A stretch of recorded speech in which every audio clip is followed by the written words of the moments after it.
Hello বন্ধুরা, আজকের আরও একটা গুরুত্বপূর্ণ টেক নিউজ নিয়ে আমি প্রিয়তোষ আপনাদের সামনে। আজকে প্রথমেই বলে দিই, বাংলাদেশ এক্সক্লুসিভ বেশ কিছু খবর রয়েছে। প্রথমেই বলি ওপো বাংলাদেশের কথা। ওপো বাংলাদেশে আজকে লঞ্চ করতে চলেছে Oppo F21 Pro 5G version. বেশ কিছুদিন আগে তারা 4G ভার্সন এনেছিল। ওপো F21 Pro 5G ফোনটার রিভিউ কিন্তু আমাদের পরিবারে রয়েছে, আই বাটনে লিংক দিলাম, অবশ্যই একবার আপনারা চাইলে ভিডিওটা দেখে নিতে পারেন। মোটামুটি একটা ঠিকঠাক দামে যদি ফোনটা লঞ্চ হয় তাহলে ফোনটা ভালো ফোন। আমার মতে ফোনটা মোটামুটি 35 থেকে 37 হাজার টাকায় বাংলাদেশের মার্কেটে 8GB 128GB লঞ্চ করবে। মোটামুটি বাংলাদেশের মার্কেটে সন্ধ্যে 7টায় কিন্তু লঞ্চ হওয়ার কথা। দেখা যাক কত দাম হয়েছে, এটা যতক্ষণে আপনারা ভিডিওটা দেখবেন ততক্ষণে জেনে যাবেন। দামটা কেমন লাগলো অবশ্যই কমেন্ট করে লিখে জানাবেন। এর পরের খবরটা আসছে বিটিআরসির পক্ষ থেকে। বিটিআরসি কিন্তু নিজেকে এখন আপডেট করছে। তারা এখন তাদের একটা অত্যাধুনিক ল্যাব তৈরি করছে। ল্যাব কেন হচ্ছে না, স্মার্টফোনগুলোকে কিন্তু বিটিআরসি এখন নিজে যাচাই করবে। শুধুমাত্র স্মার্টফোন নয়, বিভিন্ন টেলিকম সংস্থা যারা আছে তারা গুণগত মান ঠিকঠাক রাখতে পারছে কিনা সেগুলোও কিন্তু এখন যাচাই করবে বিটিআরসি। আমার মতে এটা অবশ্যই অনেক আগে হওয়া উচিত ছিল। যদিও বিটিআরসির এটা একটা সত্যিই ভালো উদ্যোগ, এর ফলে কিন্তু বাংলাদেশের অনেক মানুষ উপকৃত হবে। এখন থেকে বিটিআরসির এই ল্যাবে বিভিন্ন যন্ত্রপাতি টেস্ট হবে। তারা যদি অগ্রাধিকার দেয় তবে সেই স্মার্টফোনটা বা টেলিকম সংস্থার যদি কোনো প্রোডাক্ট আসে সেইগুলো মার্কেটে লঞ্চ করতে পারবে। এর সম্পর্কে যদি আপনারা বিস্তারিত জানতে চান আমি ডেসক্রিপশন বক্সে লিঙ্ক দিয়ে রাখবো, অবশ্যই সেটা পড়ে আপনারা জানতে পারেন। সো এই ধরনের খবর আরও আছে, সবটা বলবো, তার আগে একটা লাইক দিয়ে শুরু করুন। আচ্ছা, এখনই লাইক বাটনটা প্রেস করে দিন। পরবর্তীতে গিয়ে যদি কোথাও খারাপ লাগে ডিসলাইক বাটনটা আপনার জন্যই দেওয়া আছে। আসুন তাহলে শুরু করি। খবরে যাওয়ার আগে গতকালের পোল সম্পর্কে একটু বলে দিই। গতকালের পোলে আমি জানতে চেয়েছিলাম নাথিং স্মার্টফোন 1 সম্পর্কে আপনাদের ধারণা কি। আপনারা কি সত্যিই বিরক্ত? 77% মানুষ বলেছেন হ্যাঁ তারা সত্যিই বিরক্ত। আজ থেকে আর নাথিং স্মার্টফোনের কোনো খবর বলবো না, আপনাদের গালাগালি খাওয়ার ইচ্ছে নেই। যাই হোক, পরবর্তীতে এবার কথা বলবো ওপো ইন্ডিয়াকে নিয়ে। ওপো ইন্ডিয়া আগামী সপ্তাহে তাদের আরও একটা নতুন স্মার্টফোন লঞ্চ করতে চলেছে। ওপো K10 4G লঞ্চ হয়েছিল, ওটার 5G ভার্সন লঞ্চ করবে Oppo K10 5G। HD+ display থাকবে। আমি জানি না কেন HD+, কিন্তু হ্যাঁ এই ফোনটায় মিডিয়াটেকের ডায়মেনসিটি 810 চিপসেট থাকবে, অর্থাৎ মিডিয়াটেকের ডায়মেনসিটি 810 চিপসেট। মোটামুটি মিড বাজেটে ভালো চিপসেট থাকবে। 48 মেগাপিক্সেলের ডুয়েল রেয়ার ক্যামেরা থাকছে, 48+2 5000 mAh ব্যাটারি, 33 ওয়াটের ফাস্ট চার্জার অ্যাভেলেবেল থাকবে। এই ফোনটা যদি ঠিকঠাক প্রাইস পয়েন্টে আসতে পারে তাহলে একটা ভ্যালু ফর মানি ডিভাইস হতে পারে, কিন্তু কত দাম হচ্ছে সেটার দিকেই আমরা তাকিয়ে থাকবো। এই ফোনটার রিভিউ আমাদের পরিবারে আসবে, অবশ্যই তার জন্য সাবস্ক্রাইব করে বেল আইকনটা প্রেস করে রাখবেন। মোটোরোলা আজকে ইন্ডিয়ান মার্কেটে লঞ্চ করেছে মোটোরোলা E32s। এখানে রয়েছে মিডিয়াটেকের হিলিও G37 প্রসেসর। এছাড়াও এখানে HD+ একটা 90 হার্টজের রিফ্রেশ রেট সহ ডিসপ্লে রয়েছে। ট্রিপল রেয়ার ক্যামেরা রয়েছে, 16+2+2 8 মেগাপিক্সেলের সেলফি ক্যামেরা, 5000 mAh ব্যাটারি এবং 15 ওয়াটের একটা চার্জার রয়েছে। যাই হোক, মোটামুটি ঠিকঠাক দামে লঞ্চ করেছে। ইন্ট্রোডাক্টরি প্রাইসে 9000 রুপিতে এই ফোনটা পাওয়া যাবে। বাংলাদেশে মোটামুটি 13 থেকে 14 হাজার টাকায় এই স্মার্টফোনটা দেখবেন সামনের মাস থেকেই হয়তো পেয়ে গেছেন। সামনের মাস বলবো না, সামনের উইক থেকেই হয়তো আনঅফিসিয়ালি পেতে শুরু করবেন। স্মার্টফোনের চাহিদা কিন্তু ক্রমবর্ধমানভাবে কমেই চলেছে, প্রত্যেক দিনই কিছু না কিছু কমছে। আজকে একটা লেটেস্ট রিপোর্ট সামনে এসেছে। রিপোর্ট বলবো না, এটা একটা অনুমান বলবো। আজকে আইডিসির পক্ষ থেকে একটা সমীক্ষা চালানো হয়েছে, যেখানে দেখা যাচ্ছে এই বছরে 3.5% স্মার্টফোনের শিপমেন্ট কমতে পারে। হ্যাঁ, এখনো কমেনি, তবে কমতে পারে, যেটা স্মার্টফোন জগতে অবশ্যই একটা বড় ধাক্কা। আমরা হয়তো 3.5% একটা ছোট নাম্বার দেখছি, কিন্তু গ্লোবাল স্মার্টফোন যত বিক্রি হয় তার 3.5% কিন্তু কমে যাওয়া বিশাল একটা ব্যাপার। দেখা যাক এই দুদিনে কোনো স্মার্টফোন কোম্পানি আবার নোকিয়া বা অন্য কোম্পানির মতো বিলুপ্ত হয় কিনা। এরপর সরাসরি কিন্তু আমরা রেডমির কাছে চলে যাব। রেডমির পক্ষ থেকে প্রথমেই একটা খারাপ খবর দিয়ে দিই। রেডমি নোট 7 ইউজার যারা আছেন, আমি নিজেও একজন রেডমি নোট 7 ইউজার, এর সঙ্গে সঙ্গে রেডমি K20 ইউজার যারা আছেন তাদের জন্য রেডমি কিন্তু আপডেটের সাপোর্ট বন্ধ করতে চলেছে। অর্থাৎ সেই সমস্ত ফোনে আর কোনো রকম আপডেট আসবে না।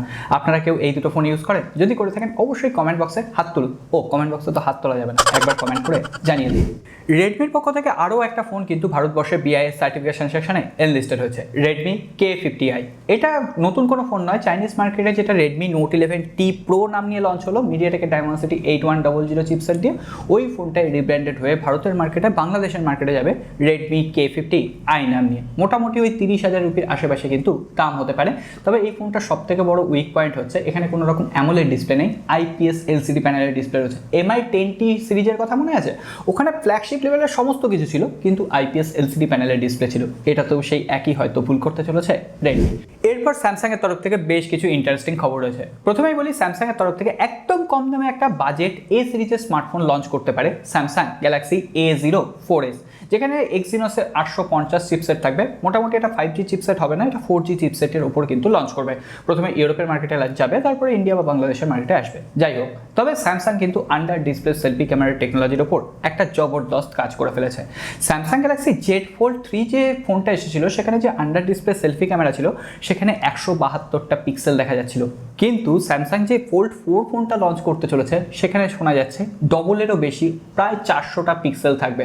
অর্থাৎ আন্ডার ডিসপ্লে সেলফি ক্যামেরা হওয়ার পরও কিন্তু সেখানে সেলফি ক্যামেরার যে আউটপুট সেটা আমরা অনেক বেটার পেতে পারি। দেখা যাক সেলফি ক্যামেরার দিক থেকে স্যামসাং এবার এটাকে এগিয়ে আনতে পারে কিনা। অলরেডি কিন্তু ফোল্ডিং জগতে স্যামসাং সাকসেস পেয়েছে, কারণ স্যামসাং দেখছেন যে একের পর এক প্রত্যেক বছর ফোল্ডিং ফোন লঞ্চ করে যাচ্ছে, সাকসেস পেয়েছে বলেই লঞ্চ করছে। এখন দেখা যাক আন্ডার ডিসপ্লে সেলফি ক্যামেরায় স্যামসাং কতটা এগিয়ে যেতে পারে। এছাড়াও স্যামসাংয়ের তরফ থেকে একটা মাল্টিপারপাস এক্সটেন্ডেড ডিসপ্লে কিন্তু পেটেন্ট ফাইল করা হয়েছে। এটা এখনো পর্যন্ত জানা যায়নি ট্যাবলেট হবে না স্যামসাংয়ের ল্যাপটপ হবে, তবে এটা একটা অন্য ডিসপ্লেও হতে পারে যেটা আপনি বিভিন্ন ডিভাইসের সঙ্গে লাগিয়ে ইউজ করতে পারবেন। দেখা যাক এই পেটেন্টটার উপর স্যামসাং কাজ হয়তো শুরু করবে, এখনো করেনি। এছাড়া স্যামসাংয়ের তরফ থেকে আরও দুটো খবর রয়েছে। প্রথমেই বলি Samsung Galaxy S22 fan addition, এই ফোনটা মোটামুটি সেপ্টেম্বর মাস লাগান লঞ্চ করতে পারে। দুটো ভ্যারিয়েন্টে লঞ্চ হবে, একটাই থাকবে এক্সিনোসের 2200 চিপসেট, আর একটা ভ্যারিয়েন্টে থাকবে Qualcomm Snapdragon 8 Gen 1 Plus processor. So দেখা যাক, এখনো হাতে বেশ কিছুটা টাইম আছে। এছাড়াও স্যামসাং গ্যালাক্সি A53s বলা হচ্ছে এটাও নাকি আগস্ট বা সেপ্টেম্বর মাস নাগাদ লঞ্চ করবে। A53s এবং A73s নামে দুটো স্মার্টফোন লঞ্চ হতে পারে।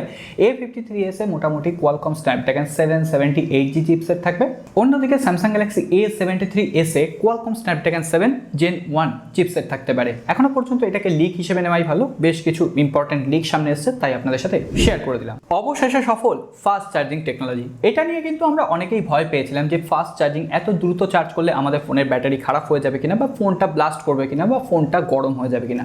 অবশেষে একটা নতুন রিপোর্ট সামনে এসেছে যেখানে বেশ কিছু স্মার্টফোন রেখে সেখানে কিন্তু ল্যাবরেটরিতে টেস্ট করা হয়েছিল। সেখানে দেখা যাচ্ছে ফাস্ট চার্জিং টেকনোলজি ইউজ করে বেশ কিছু মোবাইলকে চার্জ করার পরও 800 বার রিসাইকেল হওয়ার পরও কিন্তু 80% সেখানে ব্যাটারি ক্যাপাসিটি বেঁচেছিল। অর্থাৎ ফাস্ট চার্জিং টেকনোলজি মোটামুটি সেফের মধ্যেই রয়েছে। কিন্তু এখানে ল্যাবরেটরিতে যে ফাস্ট চার্জিং ক্যাপাসিটিটা ইউজ করা হয়েছিল সেটা ছিল 67%, কিন্তু এখন তো আবার 120 ওয়াট 150 ওয়াট বেরিয়ে গেছে। তো সেটা নিয়েও আবার ল্যাবরেটরিতে টেস্ট হবে, তখন আমরা জানতে পারবো সেটা কতটা সাফল্য পেল। সবশেষে দুই ভাইকে নিয়ে কথা বলে আজকের টেক নিউজ পর্ব শেষ করব। দুই ভাইকে, রিয়েলমি আর OnePlus। যাই হোক, রিয়েলমি GT Neo 3T এই ফোনটা আনবক্সিং একদম লিক হয়ে গেছে, সম্পূর্ণ স্পেসিফিকেশান আপনাদের সামনে। এই ফোনটা এই মাসের মিড উইকের মধ্যেই কিন্তু ইন্ডিয়ান মার্কেটে লঞ্চ করবে। বাংলাদেশেও শোনা যাচ্ছে খুবই অ্যাগ্রেসিভ প্রাইস পয়েন্টে চলে আসতে পারে। এটা নতুন কোনো ফোন নয়, রিয়েলমি GT Neo 2 যে ফোনটা সেই ফোনটারই একটা রিব্র্যান্ডেড ভার্সন। এরপরে আসি ছোট ভাইয়ের কথায়। OnePlus-এর পক্ষ থেকে OnePlus Feel বলে আরও একটা নতুন পেটেন্ট ফাইল করা হয়েছে। এখনো পর্যন্ত এটা জানা যায়নি যে কোনো একটা সফটওয়্যার হবে বা অ্যাপ্লিকেশন হবে বা কোনো ডিভাইস হবে। সো দেখা যাক OnePlus Feel। আচ্ছা, এখন কি আপনাদের OnePlus-এর ওপর কোনো ফিল আসে? আগে সেটা কমেন্ট করে লিখে জানান। ওসব OnePlus Feel ছাড়ুন, OnePlus-এর ওপর আদৌ কি আপনাদের এখন ফিলিংস আছে সেটাই আগে কমেন্ট করে লিখে জানান। আজকে আর টেক নিউজ বড় করছি না, কেমন লাগলো সেটা অবশ্যই কমেন্ট করে লিখে জানাবেন। আর কোথাও গিয়ে যদি আমাদের পরিবারটিকে ভালো লেগে থাকে সাবস্ক্রাইব করে রাখবেন। আর আমাদের ফেসবুক গ্রুপ কিন্তু হাজার মানুষের একটা জমজমাট পরিবার হয়ে উঠতে চলেছে, অবশ্যই আপনাদের আমন্ত্রণ জানাচ্ছি। আজকের কথা বাড়াচ্ছি না, দেখা হবে আগামী পর্বে।